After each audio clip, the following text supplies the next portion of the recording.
This is housing our, because I wrapped it around last year.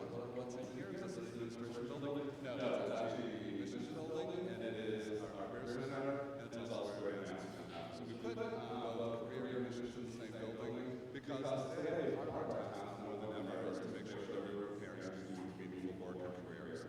And we want to signal to them that we begin that conversation with you on day one. So you may walk into this building as a high school student with your parents talking about admissions, and you look over and there's the career center. We're going to start talking to you about what happens. This is a journey, but we want to talk about all those things. No longer something you can wait to live your senior year to think about. So this is a beautiful building. If you haven't had a chance to just arrive, you'll have a chance to walk across campus. You'll see a new building that's adjoining Center for Student Success.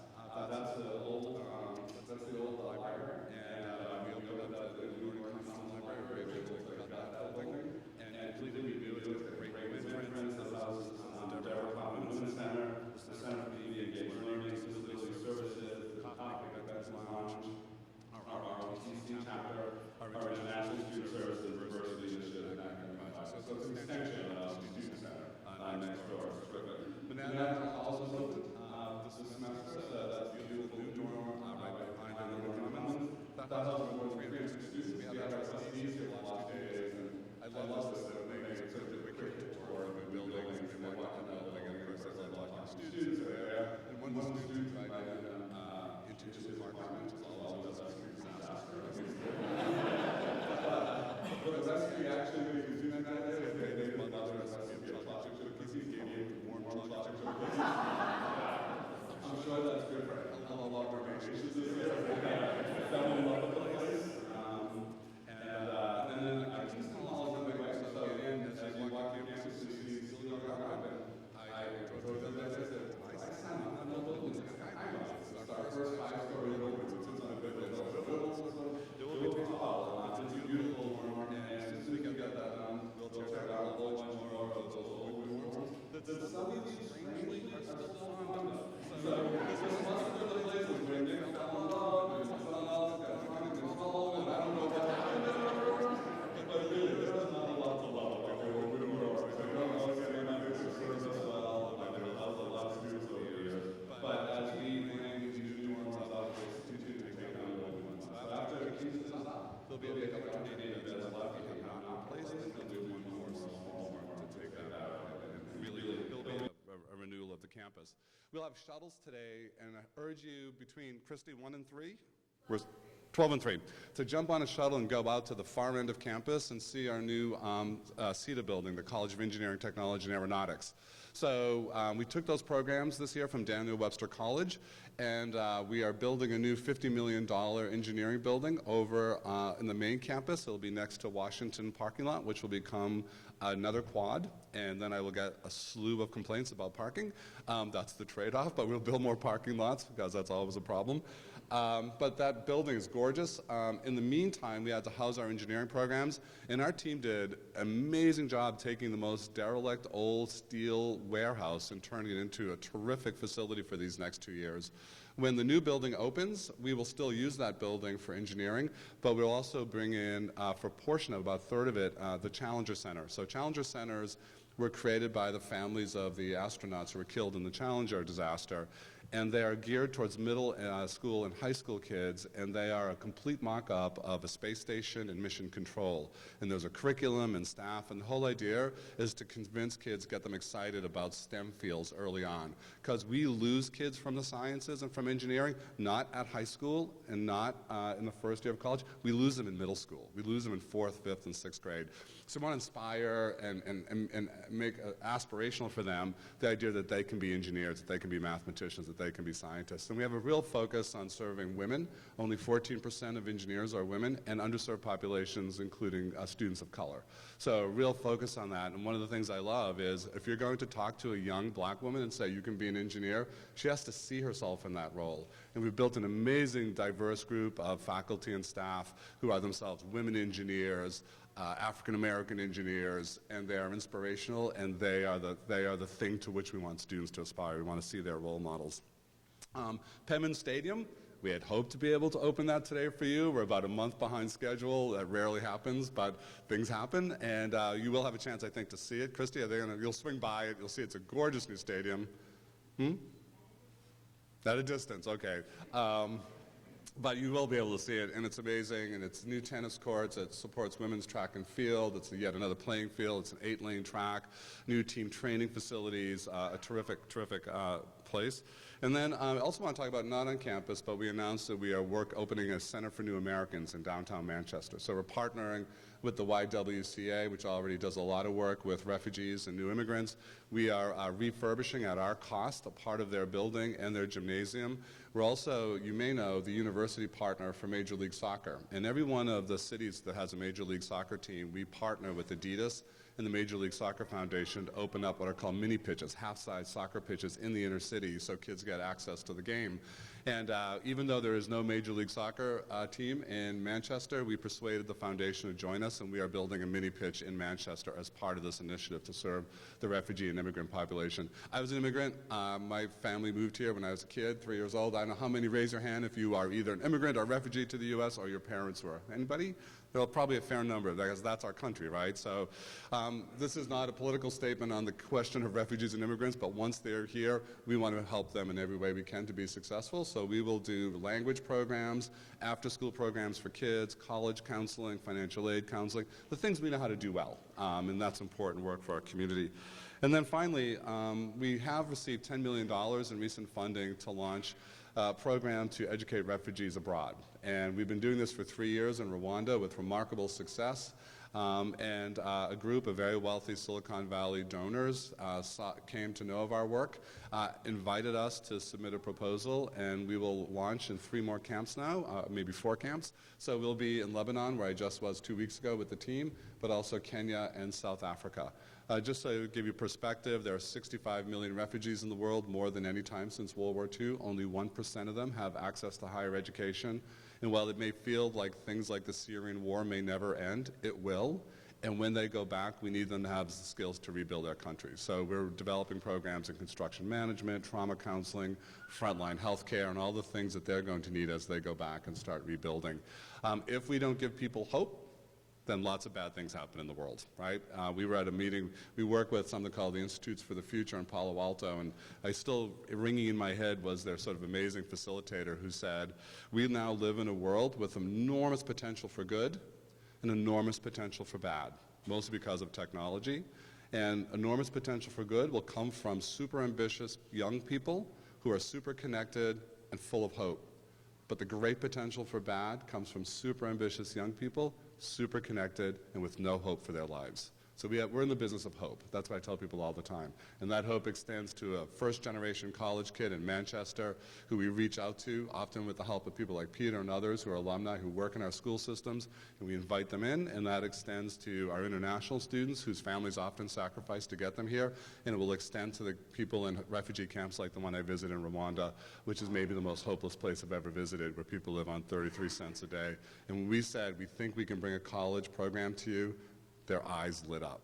It was, for the first time, a sense of hope. So we're in the business of hope. That's what SNHU does. That's what we do every day, and what we do with my colleagues. So I want to give my congratulations to Merrick and Elizabeth and Wayne and Tom.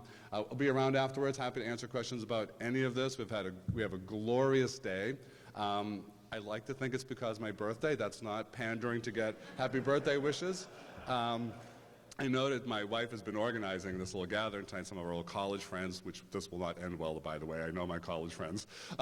And I finally got to see the invitation which said no presents, which I thought was a singularly bad idea. So I've been reaching out to them, saying, presents are fine, by the way.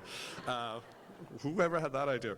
But I can't think of a better place to spend one's birthday with the students and alumni, staff, colleagues, faculty of Southern New Hampshire University, a place that I've come to love in my 14 years here.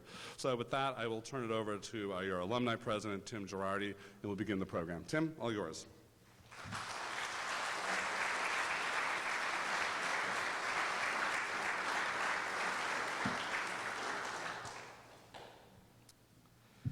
Okay, welcome everybody. Thank you, Paul, for opening the day's event. And we will get into, I think, what everybody's here for, the Alumni Awards, and start to introduce the recipients. So I'd like to start off with the Young Alumni Award. This was an award that was established back in 2000. It's designed to recognize younger alumni who graduated not more than 5 years ago and have demonstrated leadership and support to the Alumni Association and to the university. This year's recipient received his Bachelor of Science in Economics and Finance. It's a great degree, it's mine too. In 2011, followed by a Master of Science in Operations and Project Management in 2014, and an MBA in 2015. Currently, he's a financial institution specialist with the FDIC in Concord, New Hampshire. He is a frequent career volunteer on campus, helping the UC students on their career development paths. Despite traveling a great deal for work, Merrick is always eager to give his time to students. He has been a frequent panelist for our Capstone 404 courses, facilitated table discussions with alumni and students, and participated in mock interviews for undergraduates. Over the past 2 years, he has also volunteered to talk with prospective parents at accepted student days and talk to the many ways SNHU has helped him build a path for success. Merrick is a great example of a proud and engaged alumnus. Please join me in congratulating Merrick Rivero, recipient of the 2017 Young Alumni Award.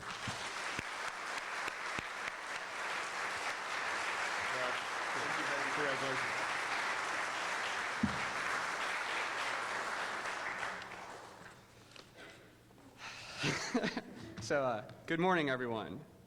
First, I'd like to say thank you to Southern New Hampshire University, the Alumni Board of Directors, Tim and Paul, and everyone, as well as Christy Durrett and Sarah Telfer for getting me involved in the alumni activities. This was a surprise. In fact, the more I thought about it, the more I felt surprising describes my time here at SNHU.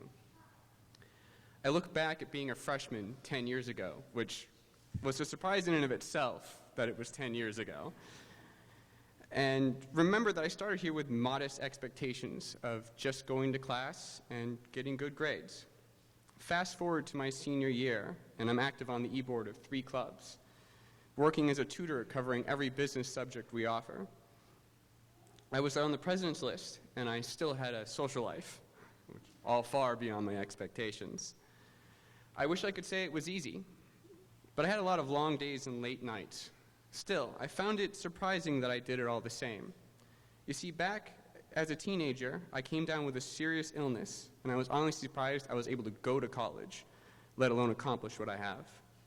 However, for all its ills, getting that sick did teach me a lesson about putting myself out there. I really valued just getting out of bed and feeling useful. I had developed this philosophy that my answer to any opportunity was yes, unless I had a really good reason to say no. So when I was asked for help with a club, or asked if I'd have an interest in tutoring class, I said yes.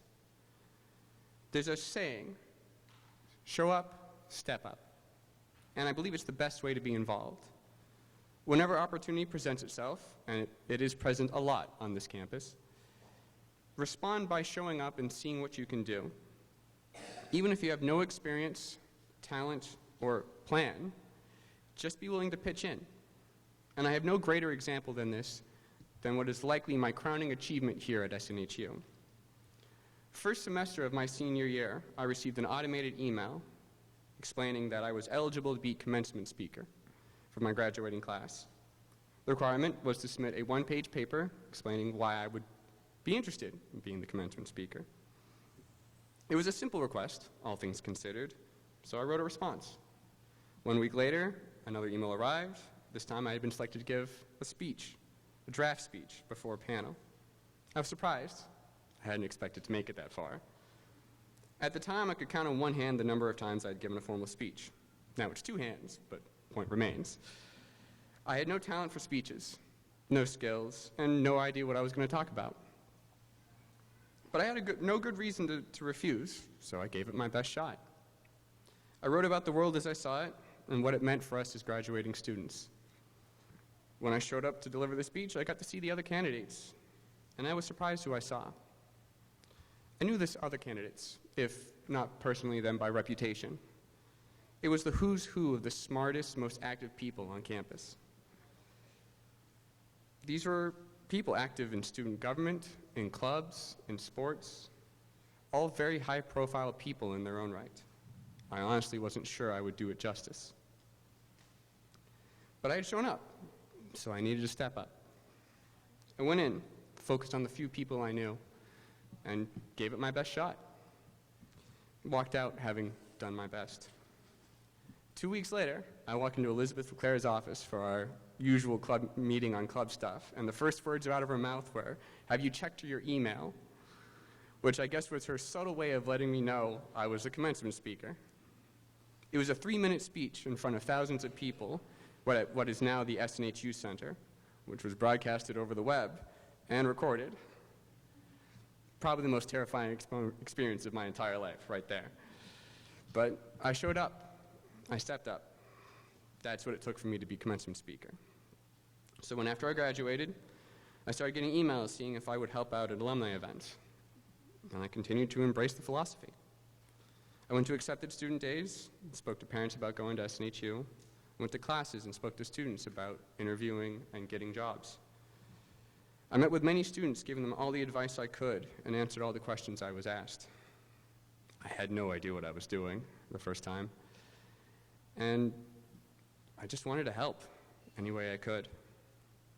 Whenever the opportunity arose, I just wanted to give back, given everything that I had earned here.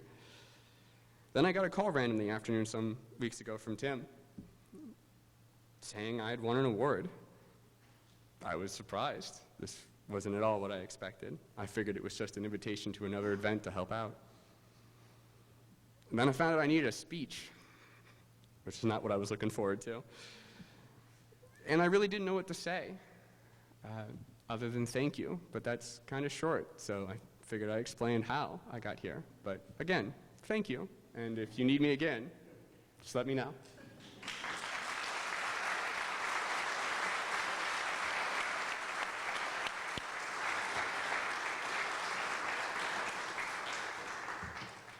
Thank you, Merrick. That was well done. Next, the Distinguished Service Award.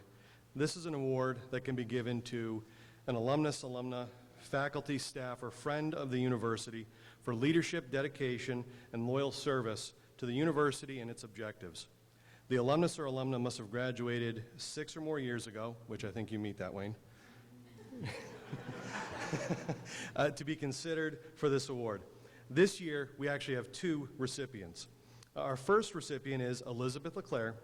She received her Bachelor of Science in Business Studies in 2008 and her Master of Science in Organizational Leadership in 2010. Liz currently serves as Associate Director of Student Involvement with overall operations responsibilities for the Robert A. Fries Student Center and teaches as an adjunct instructor for University College.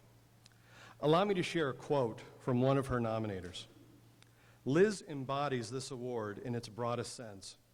She has been a member of the SNHU community since 2005 and has nearly every type of affiliation: undergraduate student, graduate student, alumna, graduate assistant, professional staff member, and adjunct instructor. Her passion is helping students develop their leadership skills and abilities, and she continues to do this each day in her work on campus. We'd also like to note that Elizabeth is a key campus partner in the development of what Homecoming Weekend has evolved to be over the past 5 years. And I think you would agree she has made a big impact to helping build the SNHU community. Please join me in congratulating Elizabeth LeClaire as recipient of the Alumni Association's Distinguished Service Award for 2017.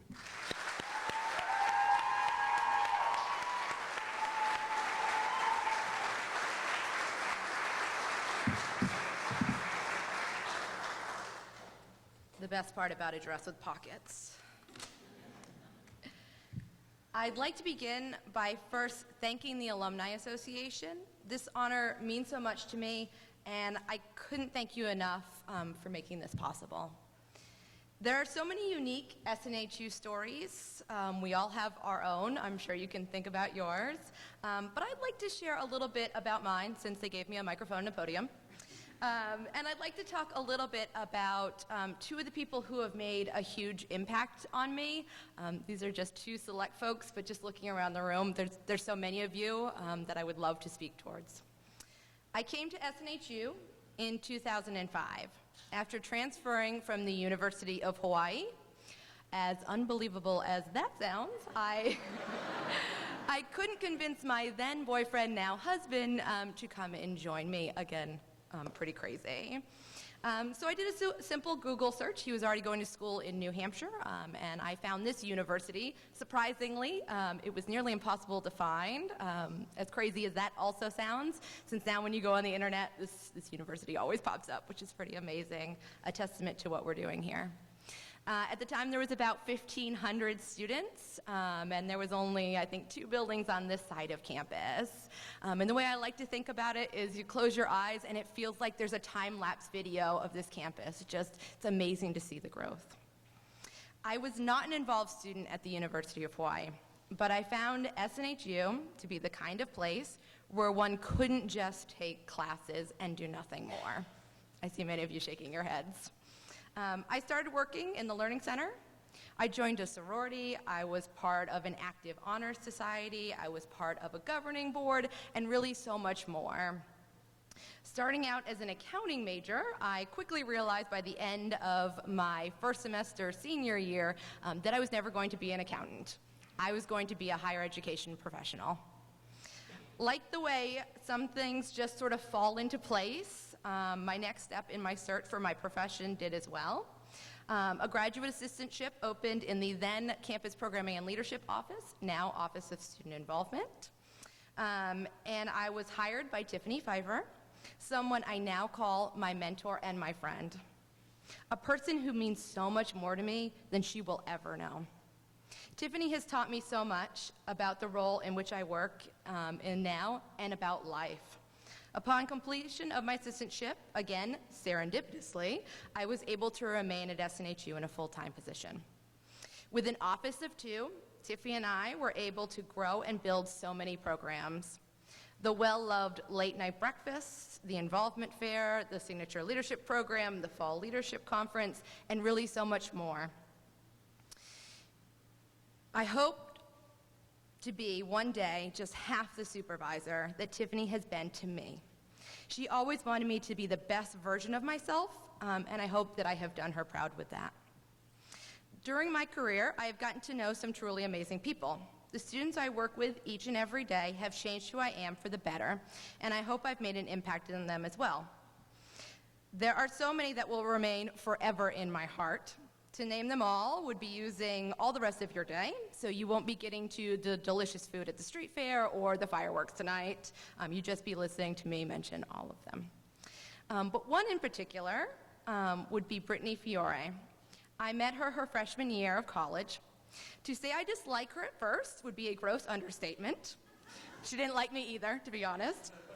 I couldn't tell you why, but we just didn't click. I hired her anyways to work in the club suite, thinking that she probably wouldn't last long. Not knowing that this intelligent and persistent young lady, like I do now, nothing is further from the truth, she would have never quit. Would have been me first. Something happened though, and over time we became thick as thieves. During her 4 years in SNHU, she did the worst of jobs. She would clean club storage, she would carry heavy boxes. There's a lot of super not fun jobs, but she'd also do the fun ones and help us plan some truly amazing programs. She challenged me in ways that other students hadn't at the time, and she made me rethink first impressions. I will be forever indebted to her for that experience. I would like to thank both Tiffany and Brittany for this nomination. And thank you to the Selection Committee, Alumni Association, SNHU Board of Trustees, President LeBlanc, and all of the alumni, family, students, and staff that they make this university a reality for us all. Thank you.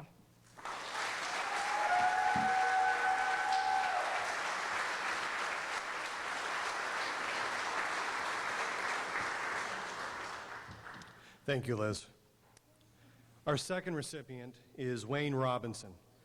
Wayne is a proud graduate of New Hampshire College, class of 1981, with a Bachelor of Science in Economics and Finance. Wayne serves as internal auditor for Manchester-Boston Regional Airport for the past 15 years. Most recently, he completed 2 terms as a member of the SNHU Alumni Board of Directors and played a pivotal role in the governance restructuring and revision to the Constitution and bylaws to best reflect the evolving diversity of our global alumni community. Quoting his nominator, Wayne's passion for board development was instrumental in our work as a board. This passion was developed through his many involvements with the local community, which include leadership with the New Hampshire Charitable Foundation, YMCA, and Palace Theater. There is no doubt that his pride runs deep for Penman Athletics, where he and friends can be expected on the golf course at homecoming tournament and courtside cheering on our basketball programs to victory. Please join me in congratulating Wayne Robinson as recipient of the Alumni Association's Distinguished Service Award for 2017.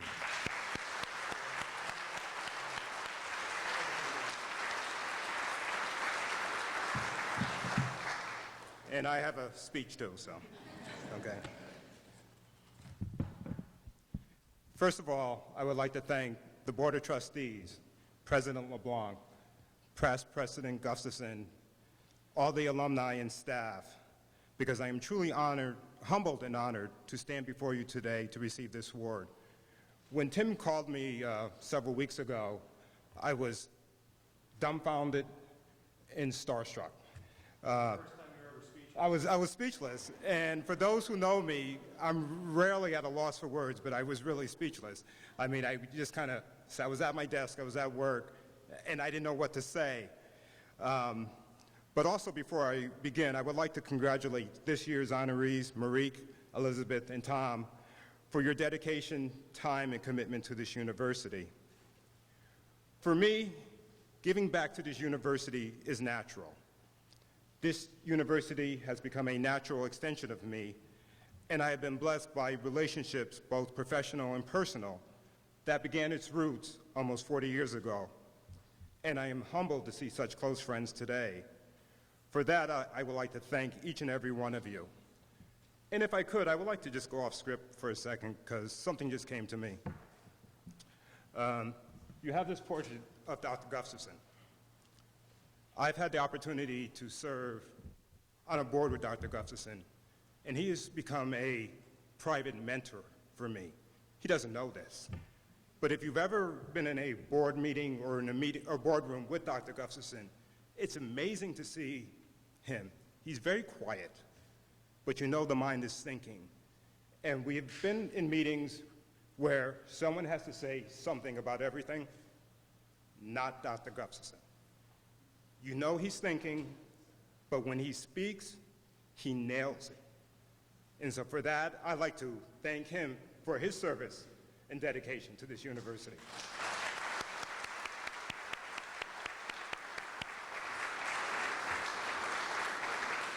So, as for me, my journey to today began in 1975. I know for a lot of you weren't even born then, but that's okay. I was a junior in high school.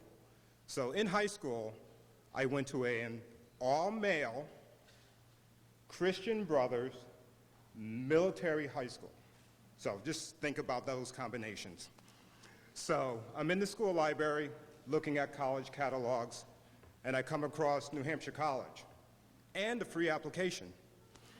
So at that time, what I was looking for was a small school in New England, ding, had a business program, ding, and that was co-ed, ding.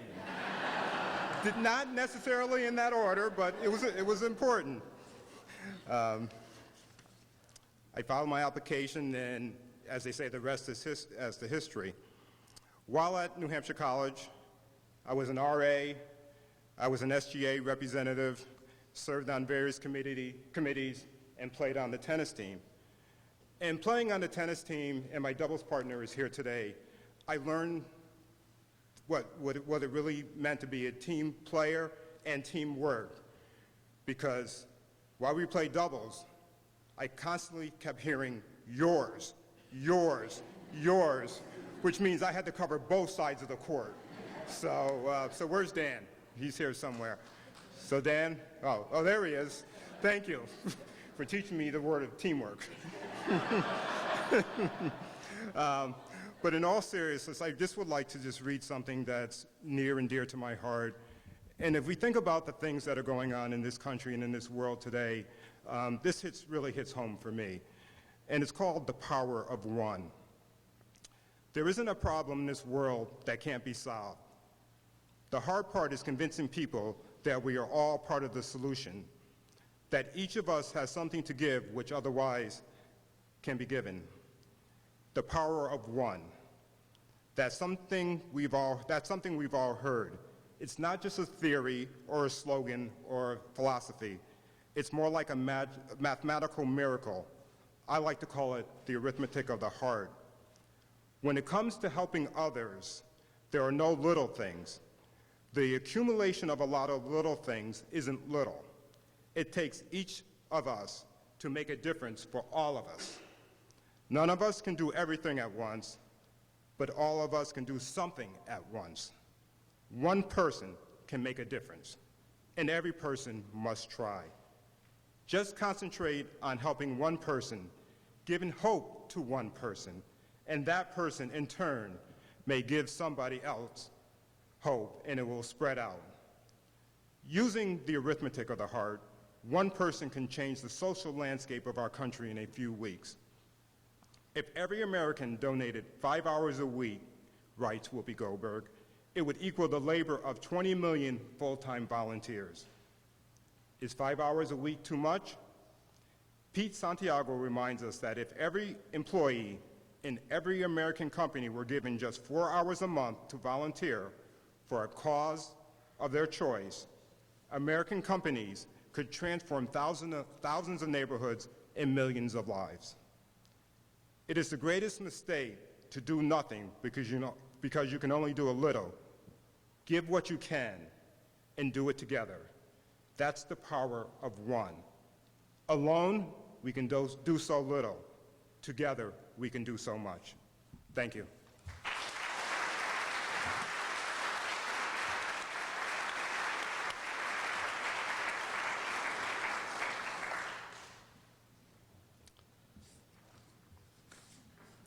Thank you, Wayne.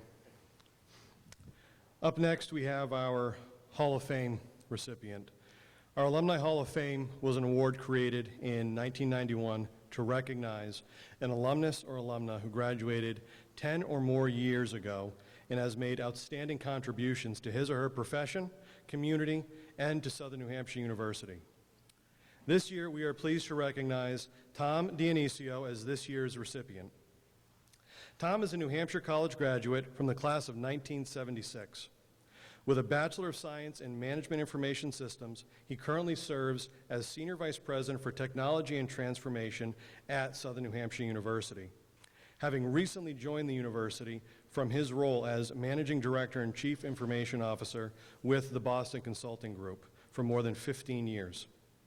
His contributions to the development of effective teams addressing technology management systems globally have served the industry well. We are incredibly fortunate to have him leading our own strategy in the university. In addition to his professional work, Tom served on the Board of Trustees for Southern New Hampshire University during a period of tremendous transformation and growth. His nominator notes, Tom's story resonates so much with many alumni. Attending a school that took a chance on him and exceeding all expectations to graduate and lead an incredibly successful career.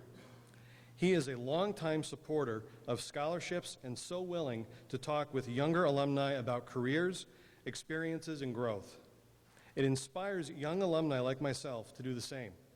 Grit, work ethic, and tenacity, helping one propel forward. Seeing examples of his leadership really motivates other alumni to see the possibilities.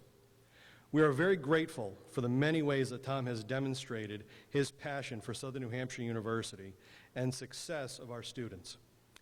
His commitment to friends, colleagues, to his community, and most of all, to his family exemplify why he is this year's honoree. Please join me in congratulating this year's Hall of Fame Award recipient, Tom Denisio.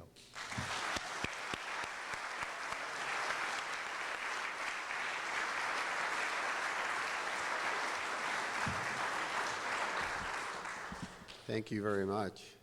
I'm going to get confused. Everybody left their notes here.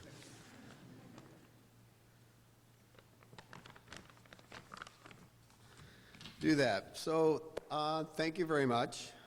First, I'd like to thank the Alumni Association, President LeBlanc, Board of Trustees, everybody that was involved, and welcome all the alumni, parents, and students that came to Homecoming Weekend, and also came here for this award ceremony. It's much appreciated. I'm both humbled and honored to accept the award on behalf of myself, but also on behalf of the class of '76, which was a little bit smaller than it was today, and the campus was a little bit smaller than that it was today. In fact, I want to acknowledge a few people from that class, because one of the things I took away from New Hampshire College back then was tremendous lifelong friendships. And a number of those folks came today, which I really appreciate. I think like Paul, they said, well, we got an invitation, and I thought, well, you can get it from me. I don't know where they came from.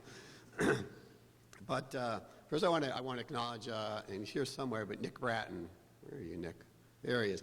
Nick Bratton and I joined New Hampshire College as freshmen, and we're college roommates nearly the whole time of the 4 years. Nick is an esteemed alumni and local businessman, also graduated '76. And just to his right, Debbie and Doug Dunn were also part of the class of '76. I appreciate them coming. We were all part of fraternity back then, when fraternities were a little bit different maybe than they are today. Just a little. But I'd like to certainly do all of that. Another person I want to mention, Steve Provost, just in the back. Steve and I worked together for, I don't know how long, 40 years or more. And Steve has been a great mentor over the years, and someone I can always count on for candor and direct honesty.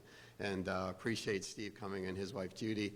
And then lastly, well, maybe not lastly, but John Lemongelli is also here. John and I are working together now at Southern New Hampshire, and have worked together for nearly, I don't know, a long time. And Paul, welcome to the fraternity of the 60s, by the way. There it goes. I want to mention my daughter Karen is here, and my grandson Tristan, and I'd be remiss if I didn't do a shout out. I understand this is being streamed, and I think my other two, Parker and Elodie, and my daughter Kathy in North Carolina, are actually watching on the stream, so they'll get all excited to shout out to them and do that. So much appreciated that everybody came. And of course, I think the most important person to acknowledge is my best friend and my spouse Sheila, also a 1976 graduate, and actually the first graduate from New Hampshire College with a degree in education. I think it was early childhood education. Before they actually had an education program, there's a longer story to that, but Sheila really broke the glass ceiling on education at Southern New Hampshire University. Last week,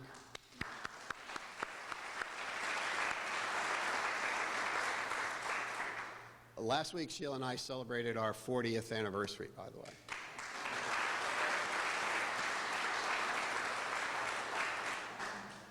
Sheila has stood by me during my entire career, the good, the bad, and really never wavered in her support of what we needed to do, where we needed to move, what we needed to put in place. And I just want to thank you publicly for that. Love you, and thanks for hanging through. Thanks for hanging in there. I think I really want to talk about the mission of SNHU, because I think it really hasn't changed. Back when I came to school, I think Southern New Hampshire was about trying to give those people that would otherwise not have an opportunity, the chance to get a college education and succeed, and maybe do something more than they were expected to do. And for me, I was one of those people. I wasn't going to get into an Ivy League school, and lo and behold, there was Southern New Hampshire who was willing to take me and take a chance on me. And For me, Southern New Hampshire gave me the freedom and the space to thrive and to do all sorts of things. And it was that space that allowed me to build a lot of self-confidence that ultimately translated into me being able to be successful in my career, as things went on.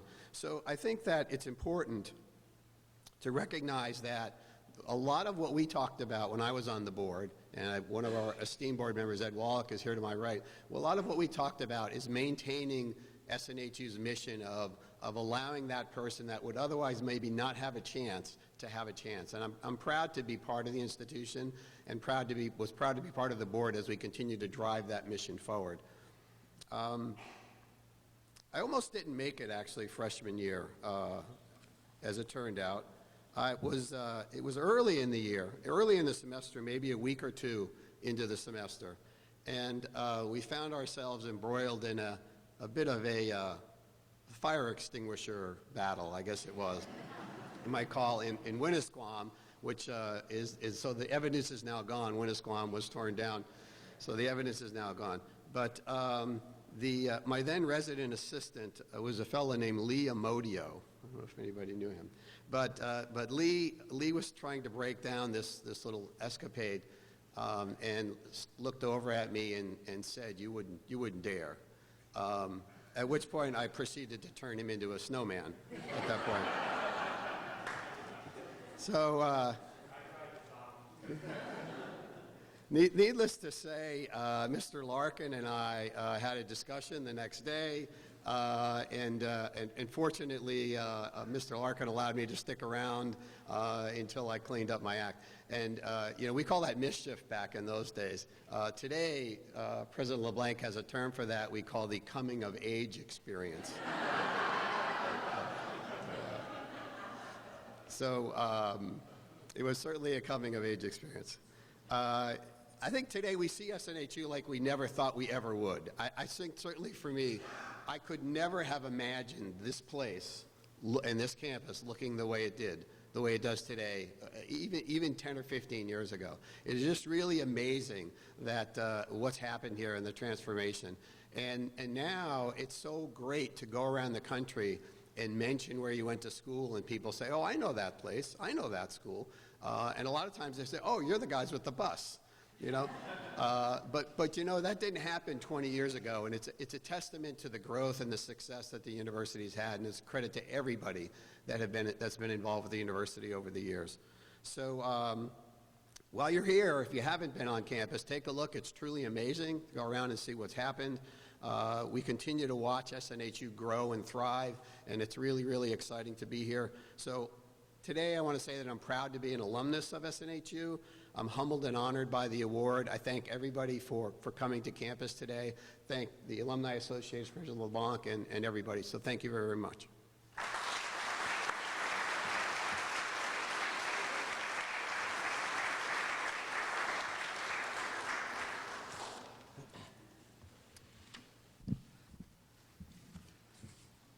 One more part to the program, and I promise we'll get to the food, if you guys can smell it behind the door.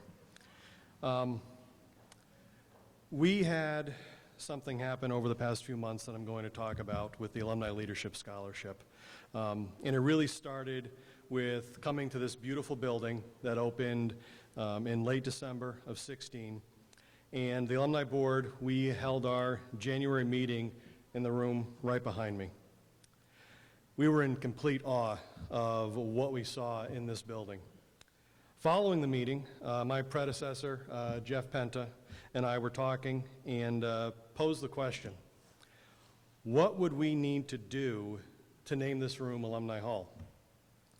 After that, we met with Don Brzezinski and Christy Durrett from the Alumni Engagement Office to consider the possibilities. Don and Christy proposed the creation of a scholarship which would be awarded to students, part or full-time, on campus or online, who are demonstrating their engagement in the community as student leaders. These are our alumni leaders of tomorrow. We wanted this campaign to be a community effort. Sticking with that theme, we decided no gift was too small. One-time, monthly giving, multi-year pledges, anything was accepted. We then tasked the Alumni Board to help with this grassroots effort. Today I stand before you humbled by the response of nearly 200 donors who will be part of the Wall of Founding Donors. It will represent alumni, faculty, staff, and friends who share the same Penman pride as the Alumni Board. This powerful statement that we make today will show prospective and current students that when they come to SNHU, they join a community of alumni, faculty, staff, and friends that will be there for them. Many of you were already donors to the university, and for that we are very grateful. This scholarship gift for some was your first opportunity to participate in philanthropy and scholarship support that is so critical for our students and their success. From new grads to faculty who have witnessed the transformation of students through their engagement in the community, thank you so very much. Given this is homecoming weekend, we want everyone to participate in this initiative. If you haven't made a gift to the campaign and would like to, we have volunteers at the desks behind you. We have brochures available to give online. Gifts made before the end of this weekend will ensure that you too will have your name with the nearly 200 donors acknowledged on the wall, to be seen by so many for years to come as part of the creation of both scholarships and establishment of Alumni Hall. At this time, I'd like to invite President LeBlanc, past President of the Alumni Board Jeff Penta, and current President of the Student Government Association, Ashley Lindsay, to join me.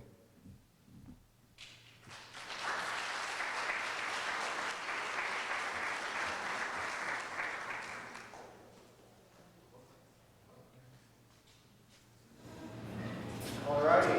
So we're going to count down a little bit as we unveil Alumni Hall.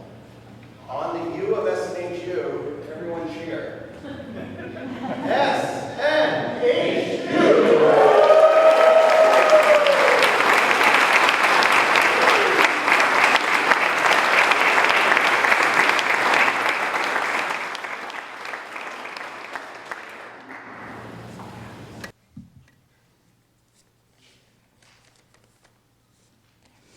Good morning and welcome. My name is Ashley Lindsay, and I'm the president of the Student Government Association here. Thank you for being here today. It means so much, as this university has had such a positive influence on myself, hopefully you all, and many others. This weekend is a time to cherish those times of impact that you've had, whether it to be 85 years ago or today in this moment. With everyone's continued support for this institution, we've been able to see transformations left and right. Really, just take a look around and you can really feel the growth throughout the years. I'm beyond honored to be a part of the SNHU community, one would say, because it's all about the nice buildings, the prestigious programs we have, but it all comes down to the people such as these dedicated ones in front of me today. Take time today to connect with someone who has influenced your life here. Furthermore, I challenge you to get to know someone new and to share your own stories. I wish you the happiest of homecoming weekends. Make sure you grab one of these lovely luggage tags over on the desk over there. Welcome to Alumni Hall, and have a great day.